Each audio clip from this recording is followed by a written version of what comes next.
লোভ আপনার অন্তরের আরো একটা শত্রু। দেখতে গেলে এটা একটা শব্দ, একটা সংস্কৃত শব্দ। লব ধাতু থেকে উৎপন্ন হয়েছে। এর অর্থ কিছু লাভ করা। কিছু লাভ করা অনুচিত নয়, আরো কিছু লাভ করাও অনুচিত নয়, কিন্তু সব থেকে বেশি আমি লাভ করব। আমি আরো চাই, আরো বেশি চাই, আরো বেশি পেতে চাই। এটাই হলো লোভ। আর এই লোভ যখন গ্রাস করে তখন আপনি যা পেতে চান, সে ধনই হোক বা মানই হোক, তা অর্জন করার জন্য মানুষ যে কোনো স্তরে পৌঁছে যেতে পারে। যদি মানুষ ধন অর্জন করতে চান তাহলে তার জন্য তারা অধর্মের পথেও চলতে পারেন। যদি সম্মান অর্জন করতে চান তাহলে অন্য মানুষকে ছোটও করতে পারেন। শেষ পর্যন্ত আপনার এটা মনে হতে পারে যে যদি একটু অল্পই প্রাপ্ত করতাম, কিন্তু ভালোবেসে প্রাপ্ত করতাম, এই জীবন আরো অনেক বেশি সুখী হতো। লোভ আপনার জীবনে, আপনার মনে কখন যে প্রবেশ করবে সেটা আপনি জানতেও পারবেন না। তাই এটা চিনতে শিখুন আর তৎক্ষণাৎ জীবন থেকে বাইরে ফেলে দিন।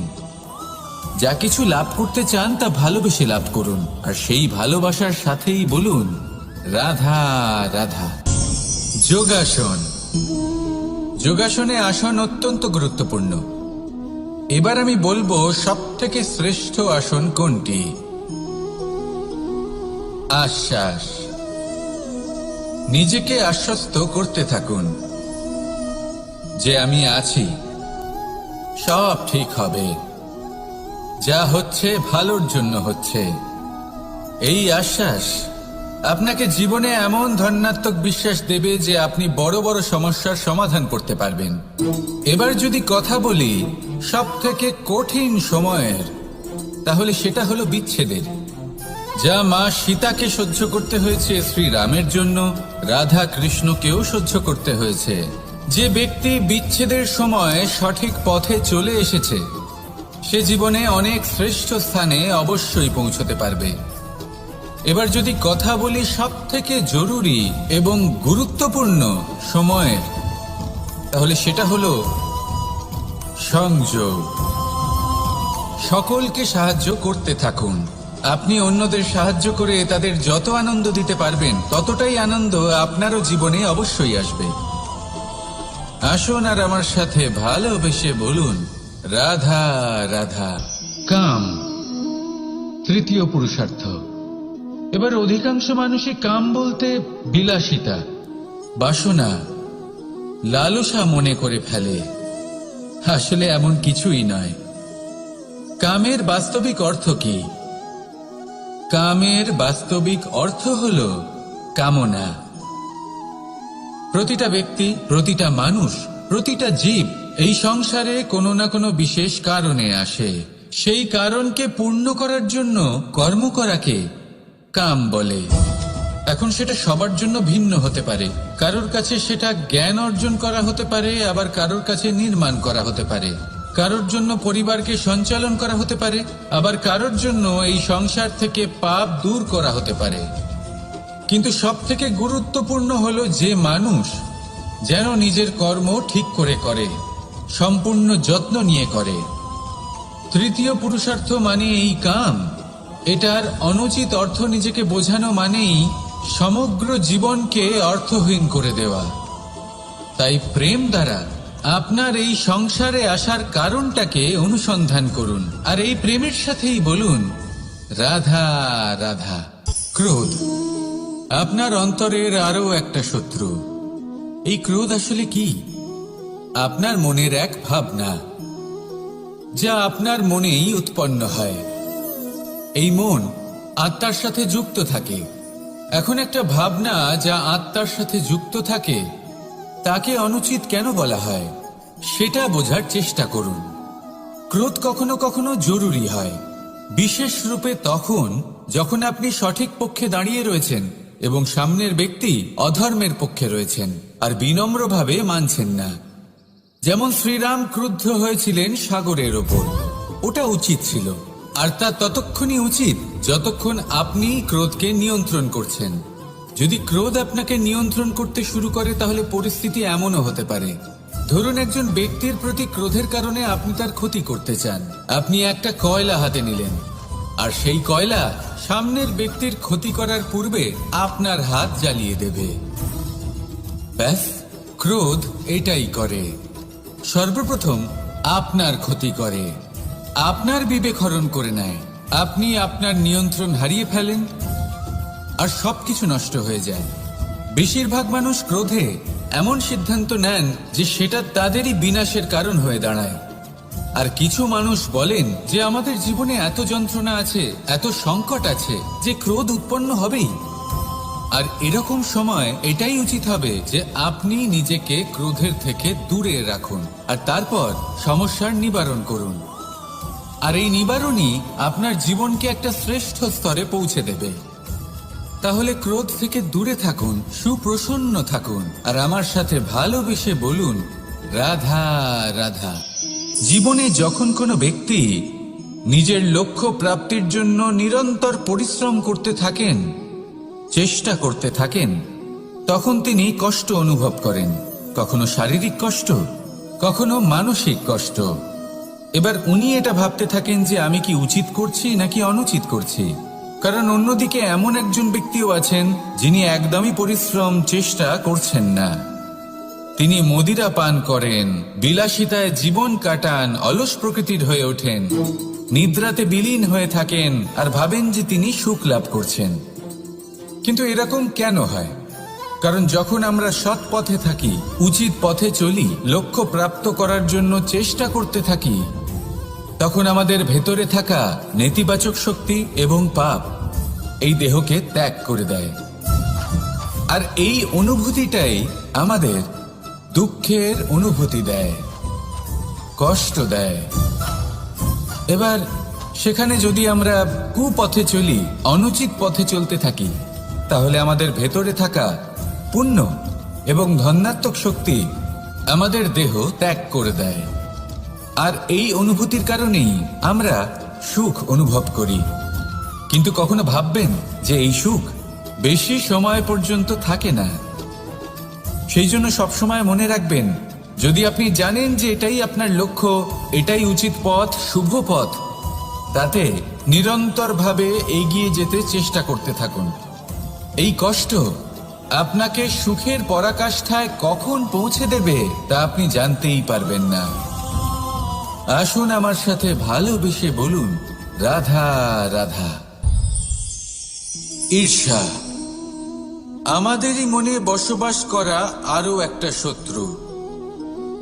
তবে এই শত্রু কখনো কখনো আমাদের জন্য লাভদায়কও হতে পারে। কিন্তু যদি আমরা সতর্ক না থাকি, তাহলে সেটা ততটাই ঘাতক হয়ে উঠতে পারে। যদি আপনার কোনো প্রতিদ্বন্দ্বী থেকে থাকে যে এগিয়ে চলেছে, তাকে দেখে আপনার মনে ঈর্ষা উৎপন্ন হয়, আর ঈর্ষাবশত আপনি নিরন্তর চেষ্টা করতে থাকেন, পরিশ্রম করতে থাকেন সামনে এগোনোর জন্য, তাহলে তার দ্বারা আপনার বিকাশই হবে। কিন্তু যদি আপনি নিজের বিরোধীকে শেষ করতে দেওয়ার জন্য অগ্রসর হন, তাকে বিনাশ করার জন্য অগ্রসর হন, তাহলে এই ঈর্ষা প্রথমে আপনার বিনাশ অবশ্যই করবে। একটা কথা আছে, এটা পশু প্রবৃত্তি, আপনি শুধুই নিজের বিকাশের কথা ভাববেন। তিনিই হলেন প্রকৃত মানুষ, যিনি অন্য মানুষের জন্য প্রাণও দিতে পারেন। এই ঈর্ষা যদি আপনাকে বিকাশের পথে নিয়ে যেতে পারে, তাহলে খুবই ভালো। যদি আপনাকে অন্য কাউকে বিনাশ করে দেওয়ার পথে অগ্রসর করে, তাহলে তার থেকে দূরে থাকাই ভালো। যেমন ধরুন, আপনার কাছে একটা সূচ আছে, যার দ্বারা আপনি ছেঁড়া কাপড়ও সেলাই করতে পারবেন বা অন্য কারোর পাত্রে ছিদ্রও করে দিতে পারবেন। আপনি কি চাইবেন, নিজের বিকাশ নাকি অন্য কারোর বিনাশ? সিদ্ধান্ত আপনারই। আসুন আর আমার সাথে ভালোবেসে বলুন, রাধা রাধা। পঞ্চম তত্ত্ব, আকাশ, নব, ব্যোম। আসলে কোনো ভ্রম নাকি সত্য? ভ্রম তো হতে পারে না, কারণ ভ্রমের মধ্যে কেউ বাঁচতেই পারে না। আর যদি সত্য হয়, তাহলে এতটাই বিশাল যে আমাদের চোখের থেকে, আমাদের ইন্দ্রিয়ের থেকে, আমাদের মস্তিষ্কের থেকে, আমাদের চিন্তা ভাবনার থেকেও অনেক ঊর্ধ্বে, যাকে আমরা বুঝতেই পারি না। এটা যতটাই বিশাল আকার ঠিক ততটাই সরল। এই আকাশ যতই অন্ধকারাচ্ছন্ন ততটাই আলোর প্রকাশ প্রদান করে থাকে। দেখতে গেলে এ হলো জীবনের সঞ্চালক, কিন্তু যদি ক্রুদ্ধ হয়ে যায় তাহলে প্রাণ কেড়ে নিতেও দ্বিধাবোধ করে না। এই আকাশ শুধুমাত্র পৃথিবী লোক নয়, বরং এই সমগ্র ব্রহ্মাণ্ডকে, এই সমগ্র সৃষ্টিকে, এর প্রত্যেকটা তারাকে, প্রত্যেকটা গ্রহকে একটা বিশেষ স্থান প্রদান করে। এর নিজের কোনোই অস্তিত্ব নেই, কিন্তু সকলকে অস্তিত্ব প্রদান করে।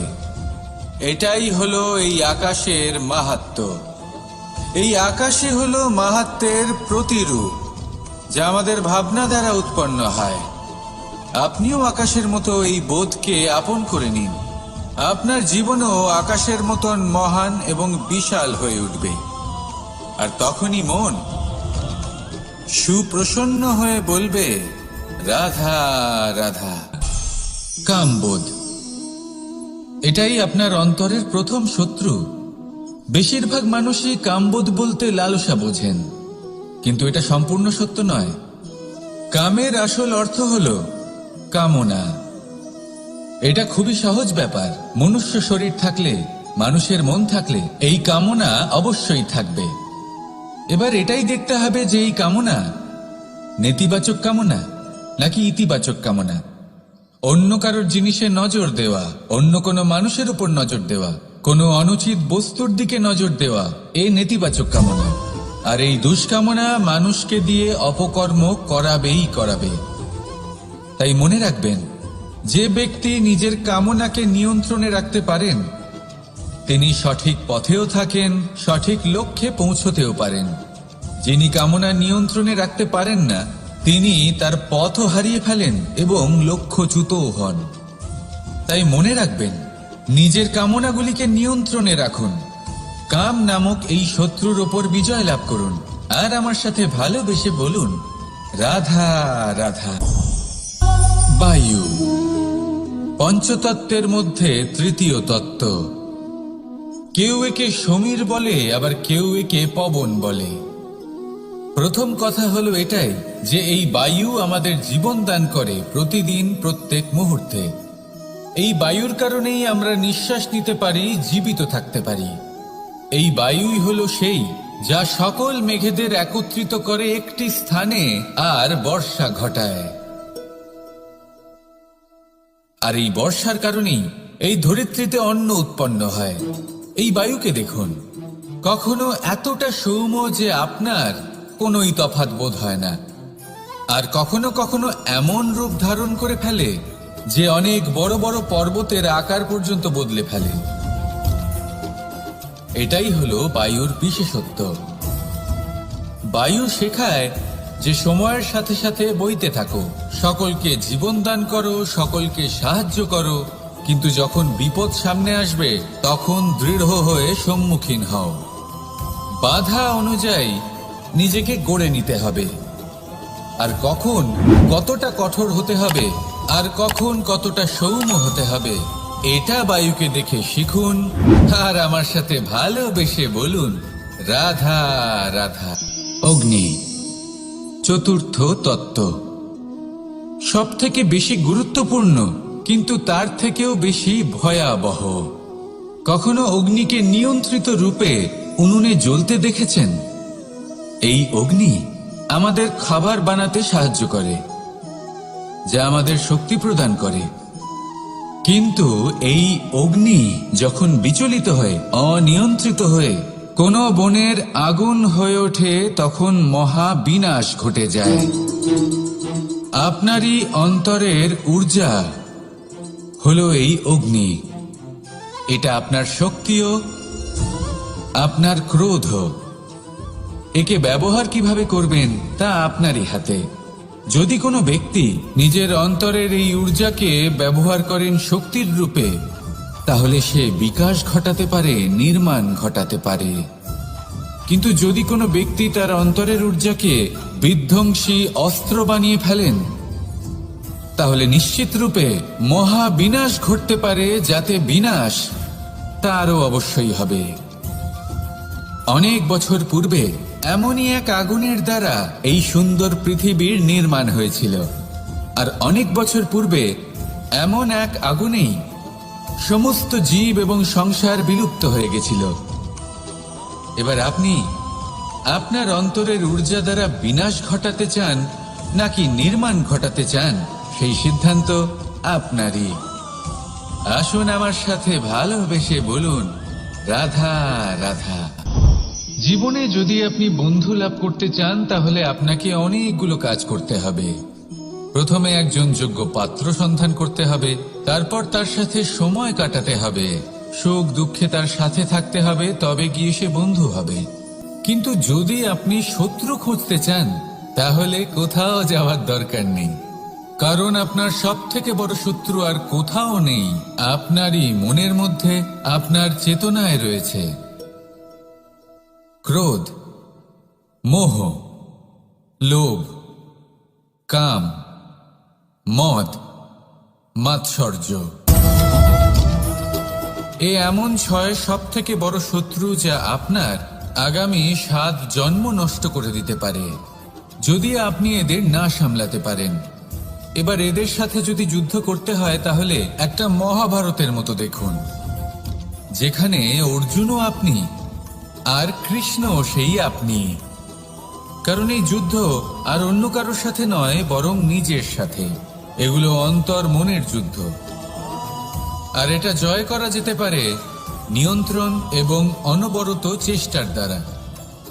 তাই এটাই করুন, এই 6 শত্রুকে পরাজিত করুন এবং আমার সাথে ভালোবেসে বলুন, রাধা রাধা।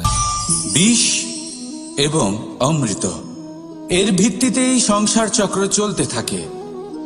যখন সমুদ্র মন্থন হয়েছিল, তখন এই দুই প্রাপ্ত হয়েছিল। প্রথমে বিষ পাওয়া গেল, তারপর অমৃত। জীবন মন্থন করলেও এগুলো লাভ করা যায়। এবার এই যে বিষ, তা হলো অমৃতের থেকে অনেক বেশি শক্তিশালী এবং সেই জন্যই অনেক বেশি ঘাতকও। এবার বোঝার চেষ্টা করি এই বিষ আসলে কি।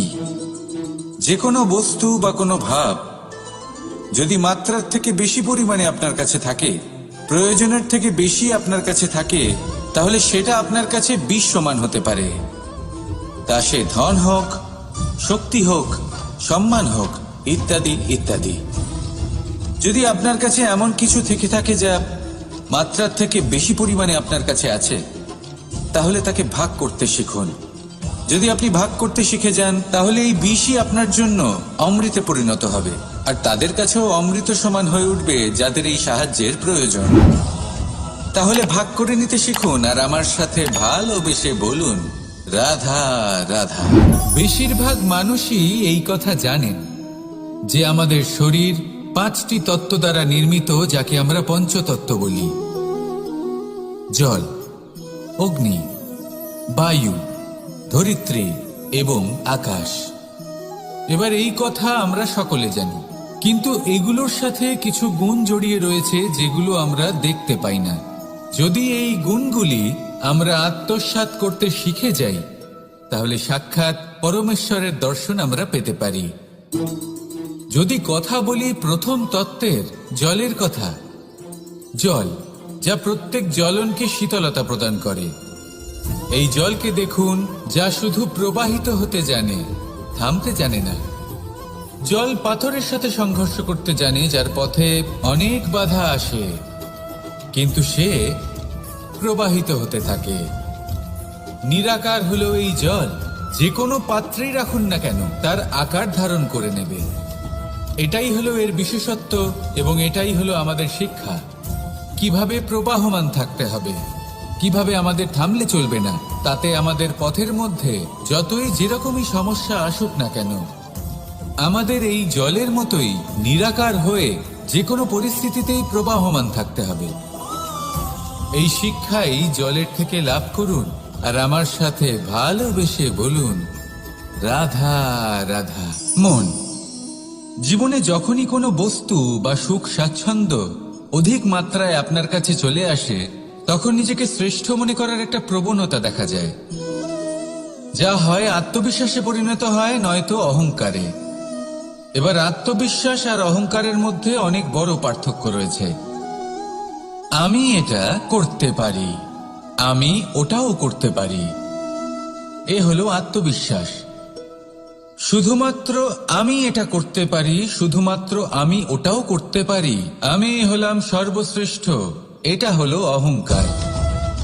এবার এই অহংকার এর ধ্বনি অনেক দূর প্রবাহিত হয়, আর এর প্রহার সর্বপ্রথম আপনাকে বিপর্যস্ত করে। এবার এই অহংকার এর বিপরীত শব্দ হলো বিনয়, অর্থাৎ নিজের ঊর্ধ্বে উঠে অন্যের বিষয় ভাবনা চিন্তা করা, সংসারের বিষয় ভাবা। এই বিনয়ী হবার চেষ্টা করুন, একের থেকে অনেক হওয়ার চেষ্টা করুন এবং একসাথে থাকার চেষ্টা করুন। নিশ্চিত রূপেই আপনি বিকাশের কারণ হবেন। মত্ততা থেকে নিজেকে দূরে রাখুন, অহংকার থেকে নিজেকে দূরে রাখুন। এই মন প্রসন্ন হয়ে বলবে, রাধা রাধা। মানুষ বড়ই বিচিত্র প্রাণী। অধিক থেকে অধিকতর ধন লাভ করার চেষ্টায় নিজের শরীরকে নষ্ট করে ফেলেন, নিজের শক্তি হারিয়ে ফেলেন, নিজের সামর্থ্য হারিয়ে ফেলেন। আর যে ধন লাভ করেন সেটা কোথায় যায়? সেই শক্তি, সেই সামর্থ্যকে আবার ফিরে পাওয়ার জন্য। আর কিছু মানুষ জীবন এমন ভাবে যাপন করেন যেন তা কখনোই শেষ হবে না, কিন্তু শেষ তো সবারই হবে।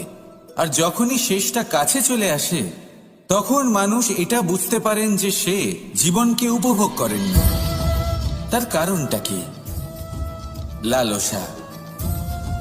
এই লালসা জন্ম দেয় লোভকে, আর এই লোভ জন্ম দেয় আপনারই বিনাশকে। সেই জন্য আজ আপনার কাছে যা কিছু আছে, যেমনটা আছে, তার সাথে জীবন যাপন করুন, পূর্ণরূপে যাপন করুন। আপনার কাছে যতই ধন, শক্তি, মান থাকুক, তা সবার মধ্যে ভাগ করতে শিখুন। ভাগ করলে ভালোবাসা বাড়ে, আর এই ভালোবাসা দ্বারা জীবন আরো সুখময় হয়ে ওঠে। তাহলে আসুন আর আমার সাথে ভালোবেসে বলুন, রাধা রাধা। পঞ্চতত্ত্বের মধ্যে দ্বিতীয় তত্ত্ব হল ধরণী, ভূমি, যাকে আমরা ধরণী মাতা বলি। এই ধরণী ধৈর্য ধারণ করে, আর এর ওপরেই আমাদের সমগ্র সংসার নির্ভরশীল। কারণ এই ভূমি সহ্য ক্ষমতা রাখে, এর সহ্য ক্ষমতা হলো অপরিসীম। সন্তান যতই আঘাত প্রদান করুক না কেন, প্রেম পূর্বক সহ্য করে, আর তার বদলে অমূল্য রত্ন প্রদান করে। সন্তান যদি হাল চালায়, তাহলে তার বদলে তাকে অন্ন প্রদান করে। এটাই হলো ধরণী। এবার এর থেকে আমরা কি শিক্ষা পেতে পারি? এটাই যে কারোর জন্য কিছু করা বা কাউকে কিছু দেওয়া মনে কোনো কামনা ছাড়াই। আর এই কথাটা বুঝে যান, যদি কারোর জন্য কামনা না রেখে বা কোনো পাওয়ার আশা না রেখে কারোর জন্য কিছু করেন বা কারোকে কিছু দেন, যদি এটা আপনি শিখতে পারেন, তবে আপনি ভালোবাসতে শিখে গেছেন। আর সেই জন্যই এই ধরিত্রীকে মাতা বলা হয়। কারণ মাতা শুধু উনি নন যিনি গর্ভে সন্তানকে ধারণ করেন, মাতা তো উনিও যিনি জীবন বাঁচতে শেখান, যিনি জীবন বাঁচার উদাহরণ প্রদান করেন। তাহলে ধরণীর থেকে এই নিঃস্বার্থ ভাব শিখুন, নিঃস্বার্থ ভালোবাসা শিখুন, আর এই ভালোবাসার সাথেই বলুন, রাধা রাধা। কোনো বাড়িতে, কোনো পরিবারে যখন কারোর জন্ম হয়, তখন তা কত সুখের মুহূর্ত হয়। সেই ছোট্ট সন্তান যখন কিছুটা বড় হয়, সে হাঁটার চেষ্টা করে, আর সেই প্রক্রিয়াতেও খুব বড় একটা শিক্ষা লুকিয়ে রয়েছে, ঠেলে দেওয়া। যখন আপনি হাঁটতে চান, সামনে এগোতে চান, তখন আপনি কি করেন? নিজের পায়ের তলার যে মাটি, তাকে আপনি পেছনে ঠেলে দেন। ব্যাস, এই একই জিনিস তো জীবনেও শিখতে হবে। এবার যদি আপনি জ্ঞানের পথে অগ্রসর হতে চান, তাহলে অজ্ঞানতাকে পেছনে সরিয়ে দিতে হবে। যদি আপনি প্রকাশের দিকে এগোতে চান, তাহলে অন্ধকারকে পেছনে সরিয়ে দিতে হবে। যদি আপনি ভবিষ্যতে সফল হতে চান তাহলে অতীতের যে অসফলতাগুলিকে পেছনে সরিয়ে দিতে হবে। যে জল বইতে বইতে থেমে যায় তাকে আমরা নালা বলে থাকি, তার থেকে দুর্গন্ধ বের হয়। কিন্তু যে জল বইতেই থাকে তাকেই আমরা পবিত্র জল বলি।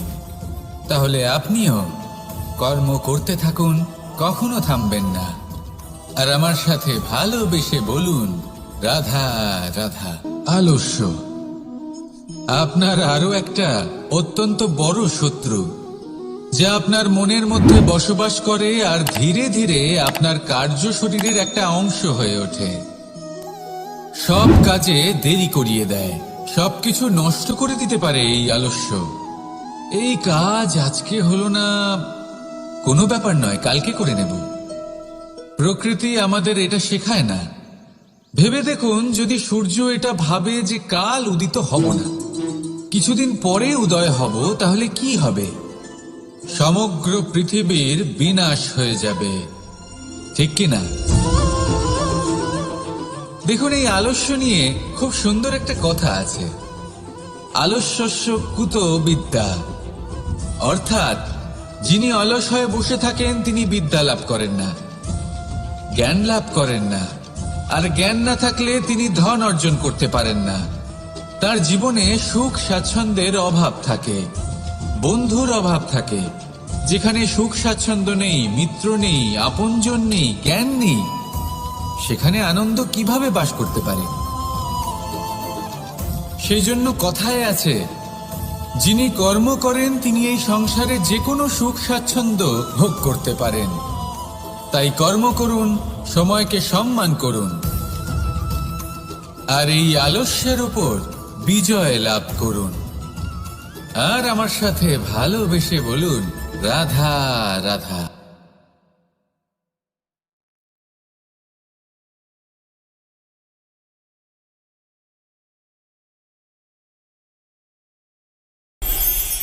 কর্ম কে করলেন আর কে নিজের প্রাণ হারালেন? রেশমের কীট। আর লাভবান কে হলেন? মনুষ্য জাতি। এর দ্বারা আমরা কি শিক্ষা পেলাম? যে এই সংসারে আমরা যে কর্মই করি, সৎকর্ম করি বা অপকর্ম করি, তার থেকে লাভবান যে কেউ হতে পারেন। আমাদের বন্ধু হোক, পরিবার পরিজন হোক বা সংসারের যে কোনো ব্যক্তি হোক, যে কেউ লাভবান হতে পারেন, কিন্তু সেই কর্মের ফল কিন্তু আমাদেরই ভোগ করতে হয়। যদি আপনি সৎকর্ম করেন তাহলে তার শুভ ফল আপনিই পাবেন। তার থেকে লাভবান হয়তো এই সংসারে যে কেউ হতে পারেন। সেরকমই যদি আপনি অপকর্ম করে থাকেন, তার থেকে সংসারের যে কোনো ব্যক্তি যতই লাভবান হোক না কেন, তার থেকে ক্ষতি আপনাকেই ভোগ করতে হবে। তাহলে আপনি কি সুফল চান নাকি ক্ষতিগ্রস্ত হতে চান, সেটা নির্ভর করছে আপনার কর্মের উপর। তাহলে ভেবেচিন্তে কর্ম করুন আর আমার সাথে ভালোবেসে বলুন, রাধা রাধা। আজ আমি আপনাদেরকে 3টি প্রশ্ন করব। তাহলে প্রথম প্রশ্ন, এমন কে আছে যার ওপর আপনি অনর্গল প্রহার করার পরেও সে হাসে আর আপনাদেরকে আনন্দ দেয়? আপনাদের উত্তর হবে ভূমি বা বৃক্ষ। দ্বিতীয় প্রশ্ন, এমন কে আছে যে আপনার কিছু না বলাতেও সব জেনে যায়, সব বুঝে যায় আর নিঃস্বার্থভাবেই আপনার সাহায্য করতে থাকে? এবার আপনাদের উত্তর হবে ভাই বা বন্ধু। আর তৃতীয় প্রশ্ন, এমন কোন ভগবান আছেন যিনি নিজে বিষ পান করে আপনাকে জীবনের অমৃত প্রদান করেন? আপনি হয়তো উত্তর দেবেন মহাদেব। যদি আপনার উত্তর এইগুলি হয়, তাহলে সেই উত্তর ভুল। এই সমস্ত প্রশ্নের একটাই সঠিক উত্তর আছে, আর তা হলো মা। স্তন্য পান করার সময় আপনি পা দিয়ে কত তাকে মেরেছেন, কিন্তু তাও উনি হাসি মুখে আপনাকে আশিস দিতে থেকেছেন। আপনি কিছু না বললেও উনি সব জেনে যান, আর এই জীবনের কঠিন পরিস্থিতির বিষ পান করে আপনাকে সুখের অমৃত দেন। এই জীবনে আপনি যাই করে নিন না কেন, মায়ের ঋণ কখনো পরিশোধ করতে পারবেন না। যদি কিছু করতে চান তবে জীবনের আনন্দের মধ্যে, অনুভূতির মধ্যে আর ধন্যবাদের মধ্যে নিজের মাকে মনে রাখবেন। আর আমার সাথে ভালোবেসে বলবেন, রাধা রাধা। মানুষ সর্বদা ফলাফলের কথা ভাবেন, যে আমি যা করতে চলেছি তার ফল কি হবে, তার পরিণাম কি হবে। কিন্তু এর চিন্তা কেন? কারণ কর্ম যদি শুভ হয় তাহলে তার পরিণাম খারাপ হতেই পারে না। শুভ চিন্তা নিয়ে যারা কর্ম করেন তাদের ফলের চিন্তা কিসের?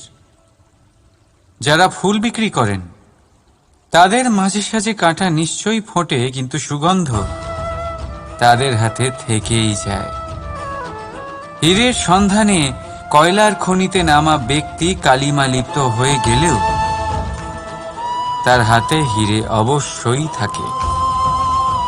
তাই শুভ চিন্তা নিয়ে কর্ম করে যান, পরিণাম শুভই হবে। আর ভালোবেসে বলুন, রাধা রাধা। কিছু পাখিদের লক্ষ্য করি আমি, জীবন ভোর বাসা বানাতে থাকে। এখান থেকে ডাল কুড়িয়ে, ওখান থেকে পাতা কুড়িয়ে, সর্বদা এই কাজেই ব্যস্ত থাকে যাতে নিজের বাসা বানাতে পারে।